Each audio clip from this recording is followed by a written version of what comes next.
Yeah, Is just it go on? ahead. Okay. There we go. Is it on? It's on? Okay. Yes. Yeah, I just want to say, Leslie, that you shouldn't feel ashamed of that at all. I literally had no idea that the British were involved, or like really, like didn't really put that together that the British were involved in the slave trade directly until I learned about the history of revolutionary India, and then I was like, whoa, But what see, a that's the stupid country! part. I knew about that. I knew about what the British did in India and what it took to get them out. I knew all of that, but it never dawned on me. And I've been an Anglophile since I was 4. It never dawned on me that the UK had anything to do with slavery. Because in my head, the UK is wonderful and can do no wrong. Until I went for the first time, and like I said, I saw plaques. The plaques are just behind. There's a park, I think it's behind Buckingham Palace, where the plaques were. And up until I was 34, I had no idea. But I also went to a junior high school that had slave days. Wow. Whoa. Greg, how old were you when you realized that the English were involved in the slave trade? Was that hidden at any point? I'm 27. Age gap. This is what's happening. The entire time. No, I was never taught differently. It never sunk. It like I went to Portland Public Schools. It's probably different than a lot I went to of public school in the suburbs of Chicago, and I had no idea, no clue. But again, like I said, we went to a junior high school that had slave days. Yeah, It was a whole month, and it was a part civics, part economics project for a month. And it was 7th and 8th grade. The 6th graders couldn't do it. And we had slave auctions in our lunchroom where the kids stood on lunch tables. Now, there were 3,000 kids in my junior high, but there were only 10 black kids. So us 10 were not allowed to be slaves. We could buy slaves. Stay woke. and that's reparations. Seriously, we could buy slaves, but we couldn't be slaves. Right. And when I'm talking slave days, like people were making crepe paper whips and chains that once you bought a slave, you could make them wear them. And then the economics part of the project, you had to get a job from a teacher to make money to buy more slaves to be able to do other stuff. But I failed that project both years because I couldn't get a teacher to hire me. That's so funny that you didn't have enough slave value that you just didn't get out. That's an incredible. I love the conversation that they were having backstage at the principal's office. Like, no, you can't get rid of slave days. But what if there's like a news story gets out of a black kid being a slave to a white kid at slave days? And then instead of going, actually, this whole thing is a dumb idea, they're like, what is the affirmative action? Yeah, what is the loophole that will allow me to have slave days? All right, woke slave days. We still have slavery. I'll give you one even that my oldest is the same age as you, Gregory. My oldest is 27. He went to school in Texas, in the suburbs of Fort Worth. He had a project in 3rd grade, so he was 8. Draw your ancestors coming to America. Wow. I never made that in the 60s and just never updated it. Like, no. But this is my son is 27. This was his project, and I was never so glad to have a white husband in my life because he got to draw daddy's side of the family on the top of the boat. Oh, that's great. That's the way to do it. If you're biracial. Greg, you can pass some tips on to your kids. We had the Oregon Trail game. Did y'all have that? Yes. That was like really big because I'm in Oregon. So like it was like the whole year for us, and it was like everything, but like where you have to kill the buffalo so that Native Americans don't have them. It's just absurd. I just kept getting dysentery. I couldn't win. I don't. You either do imperialism or you get dysentery. That's how the game works. Correct. That's how it goes. Yeah, I also had the issue with my kids because they were biracial of every year school trying to make me pick a race, and I refused. So I would always pick Caucasian and African American, and every year I would get a call from the school telling me I needed to pick one, and I would go, no, if you feel the need to pick one, then you pick one. So every year, my kids are 5 years and 12 days apart. They were only in school 1 year, and that year one was white and one was black. Wow. I love that Elizabeth you're Warren had to pick one. Greg, like, I'm gonna lose some connects. I bust out on this one. No. She's like, I have to make the hard choices. I have to stay in these slave days. All right. They're like, hey, we need to know how we're supposed to treat your kids. So could you please mark one box? Yeah. Oh, it gets Yeah, it gets better. School cops need to know what to do. Yeah, exactly. The school resource officer needs to know if it's detention or jail. There's that, but the funding also came because different races, they got more funding if different minorities got better test scores. And my oldest always tests exemplary. So his freshman year in high school, they made him Hispanic. That's a mess. You love to see it. Absolute mess. No child left behind, baby. Wow. That's just. Greg, how are you, like, this feels like an absurd conversation. Yeah. Are you identifying your kids? Do they have an identity? I mean, I think it's one drop rule, but I think they'll be excluded when it's bad for them, but I think they'll just look like Italians or something because, they're not, I think they're probably pretty white passing. But I don't think you can escape being raised by like a black man either. So it's going to be awkward for them. I don't know how it's going to work. I mean, I don't know how I don't know if they're going to sit with the black kids automatically or not, but they're certainly going to catch this culture. Yeah.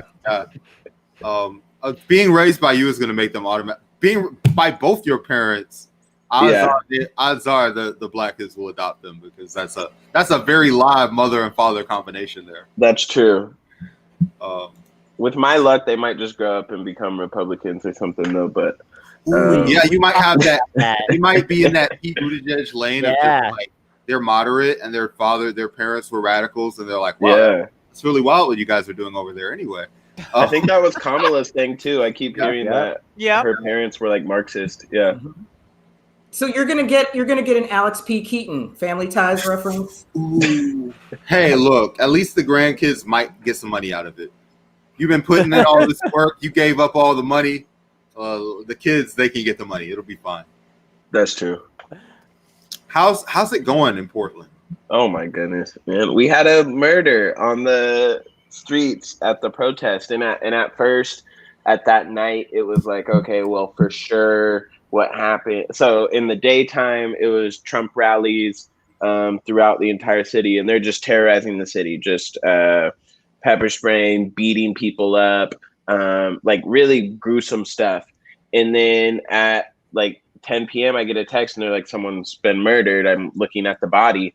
People still have guns out, this and that. And I'm like, okay, for sure, one of the Trump supporters murdered someone. It turns out that what it appears to be is a more well-known Trump supporter. I mean, well-known meaning he's an alt-right activist in our town, or at least has been connected to like the Patriot Prayer rallies, got shot by somebody, by a white person who had been arrested for having a gun at a protest earlier during this uprising. It's interesting because had I been arrested for having a gun during this uprising illegally at a protest, my charges would not have been dismissed. But this person identifies as an anti-fascist and is suspected of shooting this Trump supporter. It looks like there was bear mace in the air from that Trump supporter, but it's all so what we get from the national stage is Trump saying that it's all anarchy, Portland's on fire. It's certainly not that. And then we have our mayor gets to come off as like the resistance mayor. But we got to this point because the alt-right rallies that keep happening have no police presence, and they just have free reign over our city to beat and terrorize our entire city. And when the left-wing protests happen at any time, there's immediately a declaration of a riot and police violence and mass arrests and beatings and all of these things. And so this didn't have to happen. It didn't have to escalate to this point. It's obviously like bad that there is death in our streets, regardless of who it was. I wouldn't wish that upon anybody. And it also escalates the situation. So now we're in a situation where the National Proud Boys organization is organizing a rally here, and things are really escalated. But this follows the week prior. Trump supporters did the same thing, rallied around our city, and multiple instances of them pulling guns on people, finger on the trigger. And so when that was allowed to happen with that sort of escalation, and also when we have even Democrat mayors painting protesters as attempted murderers when they do a dumpster fire, or as enemies of the people, as the president does. But that dangerous rhetoric is what escalated the situation to where you had the alt-right believing that they needed to come into Portland and liberate it with guns. And now there's death, and that's, clearly bad. Yeah, for sure. I mean, it's unfortunate that the situation is reaching this point. I mean, like, people can say whatever they will about the person that was killed and what kind of person that he was, but it's unfortunate Even if you're, that this is where we're at, is that this is how it's like going down. yeah. And I think one of the things that's clear about it is instantly any Black person in the Portland area is scared of going outside after that, because the retribution is going to hit Black Portlanders first and worst. And so your skin then becomes a target for the people that want revenge for this killing. And so that sort of escalates everything as well. I mean, we all know that, the right are not the only people with guns. And once those guns on either side start getting used, the situation is very different. Especially when we've seen, as with all cities, police are only interested in policing one side of that equation. And I think especially in Portland, but probably everywhere, that police do not view themselves as a legitimate target for protest, and thus any protest of them is illegitimate. Whereas when Trump supporters rally and stuff, they leave it alone, and we're in this dangerous point in America where policing is not just a dangerous occupation for all involved, but is now so much more an ideology as well. I think it takes a certain kind of person to look at the world on fire and say, who should be enforcing everything? It should be me, right?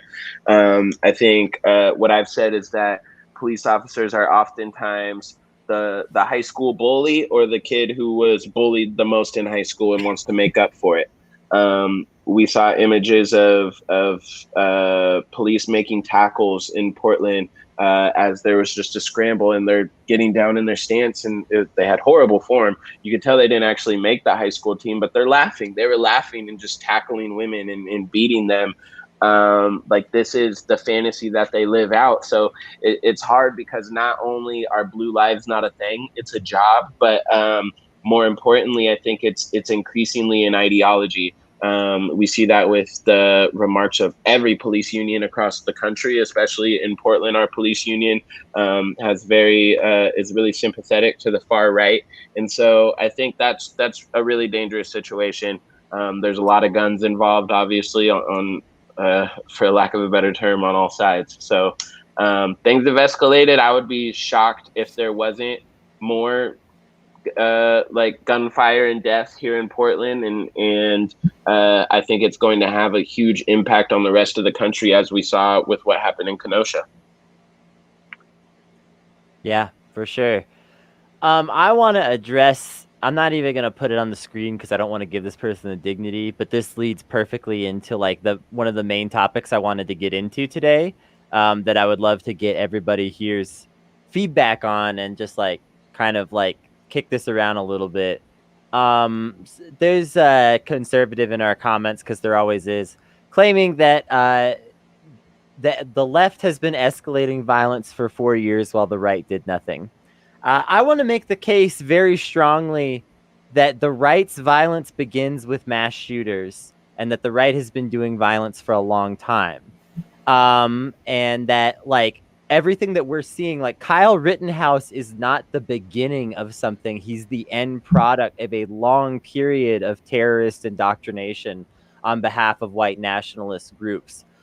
So just to kind of like start getting into it, and feel free y'all to like jump in and interrupt me because I'm going to go through like a lot of stuff here. And real like, quick, I just want to say that Kyle was 17, and as a result, like his entire upbringing has been seeing this stuff happen. You know, so like from a very young age, he's seeing people kill other people, and then nothing happens, and that gives that like that kind of deranged mindset, like oh well, I can do it, and then nothing will happen. You know, like, so it's like kind of that like soft enabling from like infancy in a kind of way, kind of like it's breeding this kind of terroristic impulse, like straight from the get-go. I think, okay.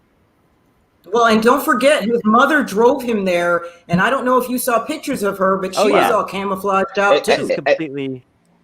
I think it's also important that we like are defining terms here, because the right and also actually Democrats are often conflating, and we do this with a lot of things. There's just a binary: is this violence or is it not? And I think it's important to note that police shooting Black people in the back, that's clearly violence, right? Police killing anybody or beating them at protests, etc., is violence. The mass shooters we see from El Paso to the incels, etc., that are all right-wing sympathizers, that's violence. Graffiti is not violence. Like in sometimes I know that these things have human impacts. Looting is not necessarily in itself violence. I mean, Kyle Rittenhouse was there protecting a gas station. I guarantee you the oil executives of that gas station did not need his help. If they really, really wanted to protect that gas station, they could afford to send their own private army to protect a gas station. And so, yes, burning something down, I think, can be considered violence. But the violence of a building and the destruction of a building and graffiti is not at all comparable to 7 shots in the back or what Kyle Rittenhouse did. There's a scale of what is violence and what is not. And there's a scale of violence, whether it's a mass shooting or, you know, self-defense. So like the right likes to say we've been escalating violence because they've seen ACAB spray painted on things on Fox News. That's just not violence, and it's not the escalation that has led us to this point. Correct. Whereas I can make a very strong case that, you know, right-wing violence has been escalating, has been going on for a long time, and that all of these things are connected, that these things are not happening in a vacuum, that we are seeing the product of, you know, a white nationalist terrorist type organization, you know, slowly gaining more power. And not one organization, because obviously they're not unified, but still, like, you kind of get the idea of what I'm saying. So Kennedy, I want to... Go ahead. Before you get into that, I just want to say I knew for a fact that this is going to happen. For people who are new to the show, we probably do a well-researched episode, maybe 20% of the time. So when y'all started acting up in the comments, I was like, you picked the wrong day, because this was a researched episode day, and the receipts they're in line, they're in order. They've got the little javelin through the center. So I got a whole list of notes here for you. All right. So on the night of February 26, 2012 in Sanford, Florida, George Zimmerman murdered Trayvon Martin. A lot of people consider this to be a relatively random act of violence. Like if you talk to people just kind of on the street in America, they might agree that it was racially motivated or that there were these biases involved, but they would still argue that it's relatively random. But I'm going to show that like there's a pattern to this stuff that is not so random, because What happens a couple of years later is on June 17th, 2015, Dylan Roof shoots a church in Charleston, South Carolina, murdering 9 people. Dylan Roof was known to rant about the murder of Trayvon Martin, defending George Zimmerman, and in his manifesto that he presented in court, Dylan Roof basically said that the Trayvon Martin case had, quote unquote, awakened him to like the problems of race in America or whatever. So like this random act of violence has inspired a not so random act of violence. And as we continue, we're going to see more of that. In August 12th, 2017, James Alex Fields Jr. deliberately drove his car into a crowd of people that had been peacefully protesting the Unite the Right rally in Charlottesville, Virginia, murdering Heather Heyer and injuring 19 others. James had been radicalized by a group called Vanguard America. Now, this is an action that most people acknowledge is like a relatively, like came from a relatively organized right-wing place. But these actions, these timelines converge is what's like important here, is that these things are not unrelated. People look at this Heather Heyer murder and they look at the George Zimmerman murder and they think that they're looking at 2 different things. They're looking at the same, you're looking at the same kind of action. So on March 15th, 2019, Brenton Harris Tarrant goes on a devastating massacre that spans across 2 mosques in Christchurch, New Zealand, murdering 51 people. In his manifesto he published online, he references Dylan Roof as a major inspiration for his crime. So again, this is getting less and less random, people. Like, this is not, people still, a lot of people still look at this, they say this is random violence. This is not random. This is organized right-wing violence. On August 3rd, 2019, Patrick Crusius opened fire in a Walmart store in El Paso, Texas, murdering 23 people. In his manifesto, he references the Christchurch shooting. So they're all referencing each other. All right. But here's where it connects with James Fields and Heather Heyer and all of that. All right. So when James Fields murdered Heather Heyer at the Charlottesville rally, Vanguard America, the group that radicalized him, split up. They couldn't agree on whether they were defending him or not. So the group that went on to defend him is called Patriot Front now. And they are recognized by the SPLC as an extremely dangerous organization. Possibly one of the most dangerous in America. All right. So what does Patriot Front like to do? Who does Patriot Front cite as a major inspiration? The El Paso shooter. Right. The Patriot Front is obsessed with the El Paso shooter. Memes about him constantly online. Okay. So Patriot Front does this. What else does Patriot Front do? Patriot Front is at the front of the meme war that is promoting car attacks against peaceful protests, of which there have been more than 20 that the police acknowledged this year. Yeah, I was at one actually during the action at Stone Mountain. Yeah, we had somebody with a car like ram somebody and try to get out that way. Luckily, like nobody was seriously injured or anything, but there were a few seconds of panic during that incident. Another thing I would like to interject with is the Christchurch shooting was like heavily like memed about on like places like 8chan and 4chan and like Kiwi Farms and all these like the Christchurch shooter was on 8chan. Yes. Yeah. Like multiple advertising shooters it there. were. Like they were like, and this is like this. These are like loosely organized, like decentralized kind of places where people will go to like originally like, oh, I'm just gonna talk about something without having my name, so like I can say whatever I want. And then like you have like all of this violence escalating. Trump wins. You have like Charlottesville, and then like it gets more and more mainstream. You've got QAnon starting to gain attention on these platforms, and then like 4chan kind of gets taken over by like kind of like QAnon, like, and then they move all to 8chan, which is like more dangerous, more radical, and then they like just start like, and they are online all the time, like 24/7. They are online. They are looking at the news. They are trying to dehumanize like black people, protesters, left-wingers in general. This is their entire project. And so when you do that for years and years and years, you just use like you brainwash yourself. Exactly. It's literal self-brainwash. Like if you watch the Christchurch shooting, the guy is like using epic memes like while he's massacring people. Like he's like talking about Pepe the Frog. like in the middle of like a massacre, you know? And it's like, the idea that that hasn't completely changed society to me, like we just kind of stopped talking about it a week later, is just baffling. Andrew, the people in charge of society, like, are all 80. They don't even use the internet. Also, they approve of this because this is reactionary violence, which is part of the point that I'm trying to make as a whole. All of this violence is reactionary violence. It's reactionary against a perceived change in the social order that will disbenefit these people. And so, like, you know, the billionaires and millionaires, they will never say it, but a lot of the old white millionaires love these shooters. Let's be real. So to kind of like finish this conclusion, okay, so Kyle Rittenhouse, we don't know enough about his exact beliefs at this stage to talk about him in particular as like Can the I just toss conclusion of something this. out real quick? Sure. I'm pretty sure, and like that, like his family and like his lawyer are like QAnon adjacent.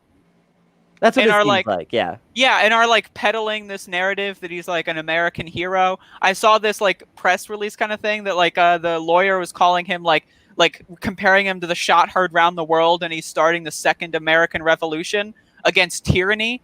And it's like, tyranny, wait, is it the government? No, it's just random people that live in a city. Though that's tyranny all of a sudden. Right. Like the idea that these people call themselves patriots is so ahistorical to me, and it's just like they're literally loyalists, is what they are. Like if you look at this Correct. historically, It's reactionary violence, like I said. yes, they're not patriots in any capacity. If they're going to make any sort of historical I'm this from history, they are loyalists during the American Revolution.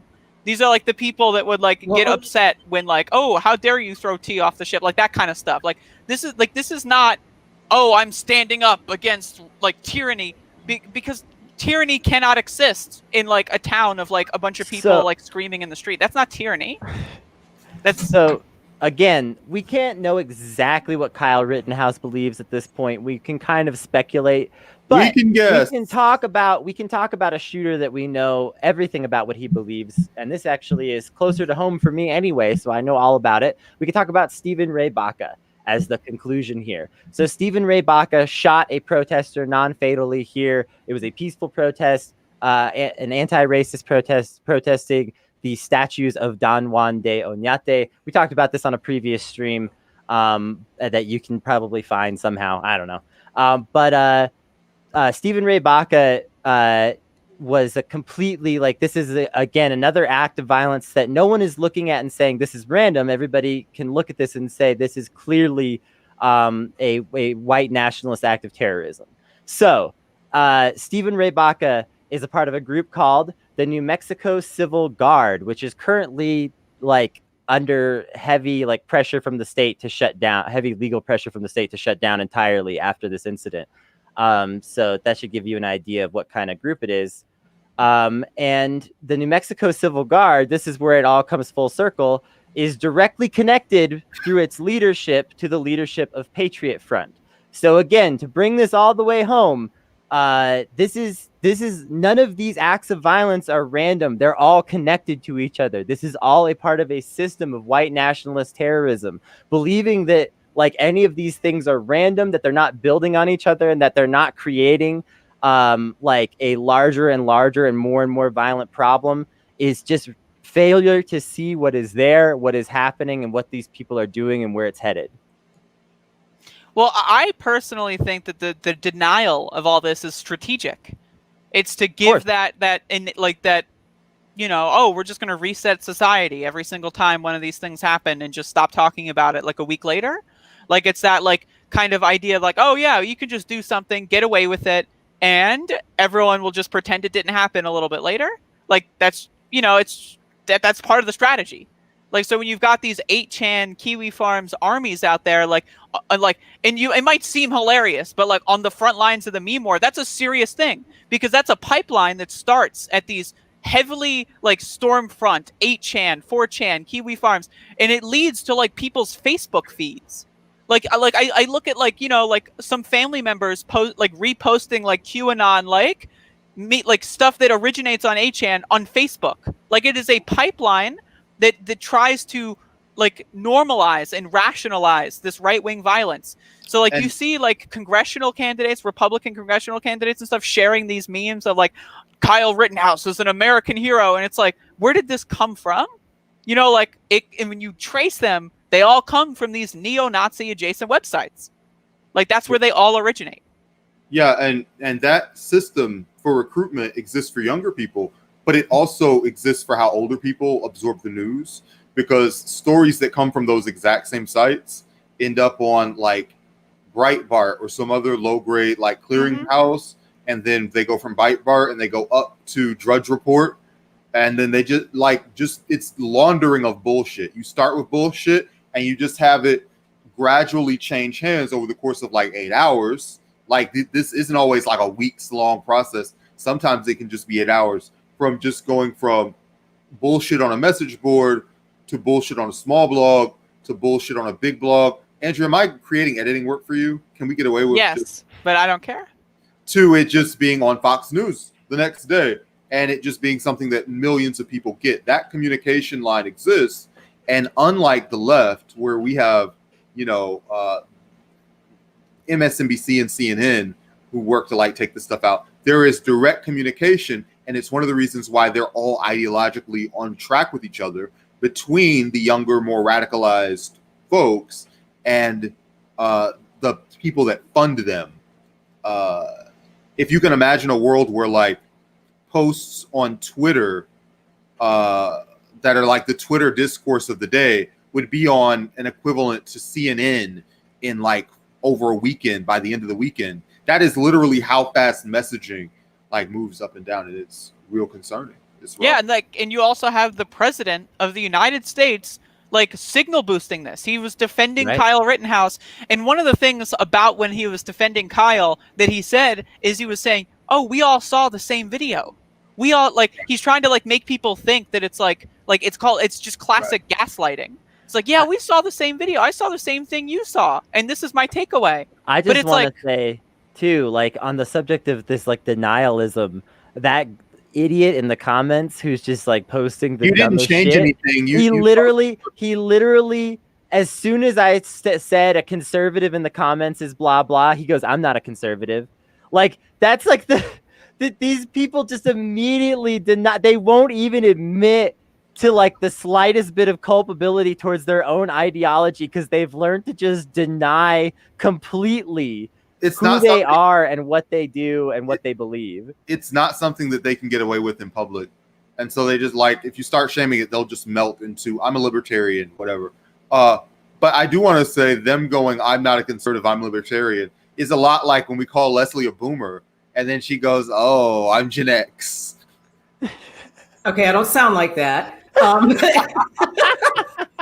All right. Yeah, that's a very good point. So but I mean, okay. So think about it this way: libertarian and Republican. I mean, they're not the same.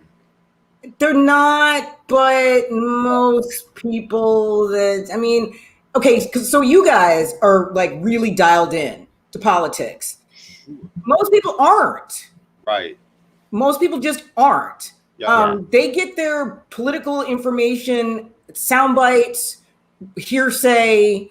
Some guy told them on the street. They overheard some shit. I mean, people don't try and get really informed themselves, and especially people my age, Brandon, and boomers and older. That's what I was talking about with the Facebook stuff. Like they just like Yeah. scroll down their feed, they see a little meme and a caption, and they think it's real because I saw it on Facebook. Right. Facebook's like that's where I get my news, is what they Well, say. and me, my generation, or me personally, I see those things, but then I take a next step and go, okay, let me go online and see if I can find this somewhere else before I share anything. Or, unlike most Republicans that I've met recently, if I do post something, I've got friends who will check me and go, hey, this isn't right, or this isn't completely true. But my friends will post a link going, here, this is, so you can get the information. And then I will go, hey, thanks, and then delete it.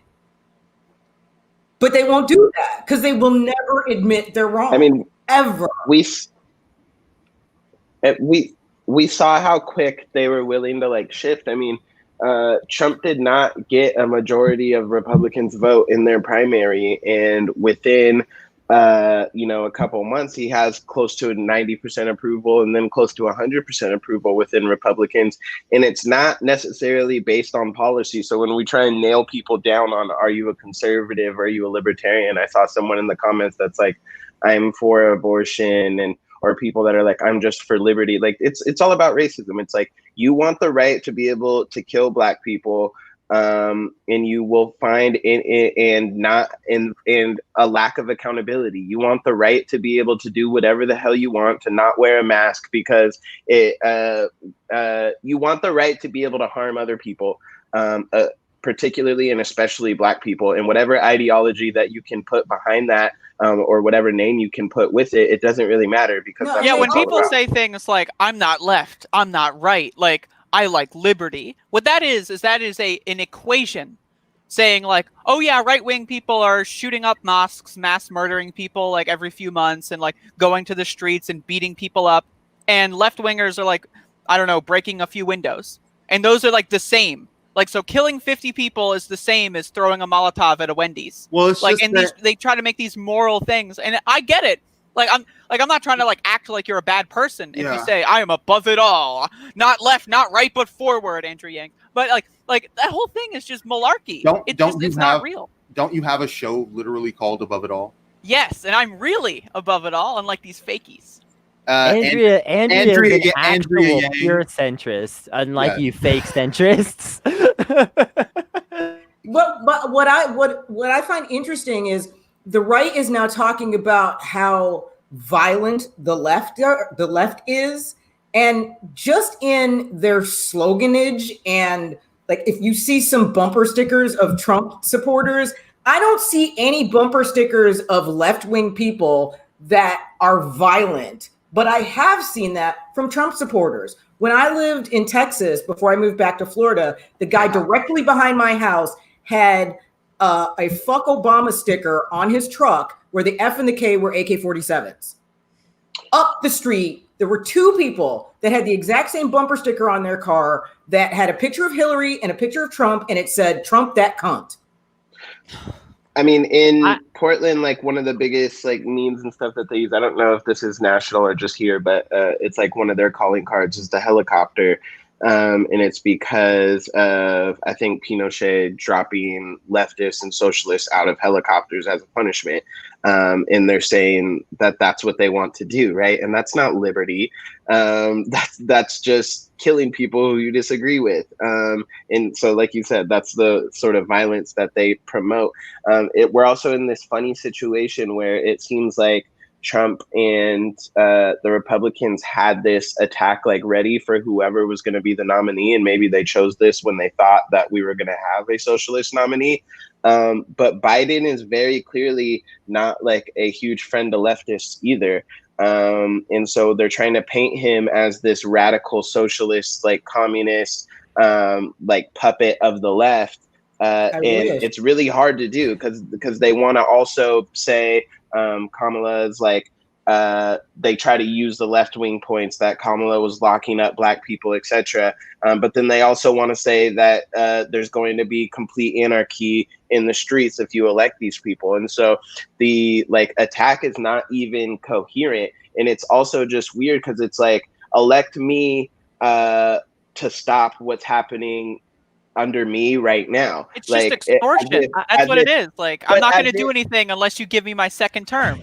But he's blaming the Democrat mayors. Like, are the Democrat mayors going to listen to him in their second term? Like, I mean, I'm not a huge fan of most of our Democrat mayors anyway, but like on January 20th of 2021, it's not like then the Democrat mayors are going to be like, well, we're going to have to pack it in now because he got his second term. It doesn't make sense. I don't know. It's Maybe so if your guy wins re-election, who knows what he'll do? But he might be in Trump's cabinet. Yeah. I just want to say, I on the subject of like bumper stickers and stuff, I remember the NRA ad that they made, I think it was about a year ago, where they basically were just like, shoot leftist protesters if they're wildin'. I don't know if y'all remember that ad, but it was like very disturbing and Wow. like extremely just Or like one like- of their biggest things is driving through they're really proud of like you should drive through protesters. Yep, That's totally. not liberty. no. So on the other hand, I see a lot of leftist bumper stickers around here where I live, and most of them are about healthcare. Yeah, That's exactly. Or terrifying. it's like, you know, like Black Lives Matter or trans Yeah. rights or like Or gay pride coexist. flag. I see that coexist sticker everywhere. Is that an attack on somebody? Because that one really seems like it's not. I Um, live, I still got my billionaires can't buy Bernie sticker on my car, and that's like horribly violent. But you get this like kind of mentality where right wingers think they're constantly under attack. Like even when they control the presidency, they're still under attack at all times, and they need to project, "I'm a strong man. I got guns written on my car. Look at me." And it's like, you're nothing. You're a loser. You're a dullard. But like instead of actually thinking about these things, it's like, why do I have guns all over my car? They just think it looks cool. You know, like And muscle shirts or like sunglasses, or you know, like it looks cool to them. It's so funny because like I just thought of this when you're saying this. Like really, I mean, the left has guns too, and we don't put bumper stickers on our cars because we don't need it to prove like how cool we are. yeah, Exactly. Therefore, I have a what they're Department for. of Peace bumper sticker. oh Lord. I have to say, as the token straight of the show, guns are cool, cars are cool, sunglasses are cool. Maybe just don't let cool things take over your entire identity to the point that you are, oh, what's happening here? Oh my God, what's happening? Okay, that's incredible. Look, you look 10% cooler right now. Andrea, you need to get a truck and just start streaming from the inside of a truck exclusively. I don't even know how to drive, but that's You actually don't a have to good. drive. It doesn't That's have to be good. drivable. Doesn't You have to be drivable. You shouldn't be all you people who are driving doing your blog, cut that shit out. That is not Stop good. that I immediately. really should start doing the Liberty Loop from a fucking like Suburban or something. Like that would just be really good. Just buy someone's $300 non-running rusted out truck, park it in your driveway, and that's your new streaming center. Listen, I do want to talk about this when we're talking about messaging. I live in Atlanta, so there's been like Trump basically trying to do two strategies at once because like a couple months ago, all of the ads from Trump were like targeted at black people in Atlanta, who I guess Ben Carson told him black people in Atlanta were gettable for him. So there's been lots of ads about how like Joe Biden put together he created police oppression. And then they've got a clip of him going, every bill came out of here the last 25 years. It's about crime and black people. My name's on it. I'm passing all the bills and I'm fighting all the crimes. And so they find the clip and then they go, Joe Biden imprisoning black people. Then you hear like the stock footage of a jail door. Vote Trump 2020 to save and free Black America. And then Trump's like, I'm Donald Trump. I approve this message.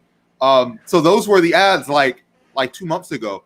Now, for the last month, the ads have been like, there's a white woman and she's on the ground. She's like reaching for a phone and the operator's voice comes in. It's like, hello, this is the police office. Joe Biden is in office. He's immediately defunded the police. The police don't exist anymore. There will be a mental health worker coming to your apartment in 3 weeks. Have a good day. And then it just hangs up on her. And then the I'm Donald Trump. I approve this message, which It's the exact opposite. yeah, it's Like, wild. like one point for point, it is an exact 180. Like Exactly. every detail, every nuance, every talking point is exactly the opposite. You can't and you have see both, these you can't conservatives both do of it these too. things where Like you see can't people on Facebook and stuff doing Yeah. that. You can't do both things where you go to a black person and say Joe Biden was the architect of the police state and also say go to a white person that's the next room over and say Joe Biden is controlled by the left and he will defund and abolish the police as soon as he gets in there and the streets will run red with black people wearing red outfits. Like it's a mess. It makes I mean, they're doing the same. The GOP is doing the same thing here with border security and like advertising to like try to elect Trump. You know, like 6 months ago, it was like they wanted the Latino vote, so it's like they're like, they're doing all these ads and it's like Latinos for Trump, and it's these people talking about how they just want people to, immigrate honestly and through the system and, all that kind of stuff and like whatever. And then it's like 6 months later, they're airing ads that are like, the border is hell.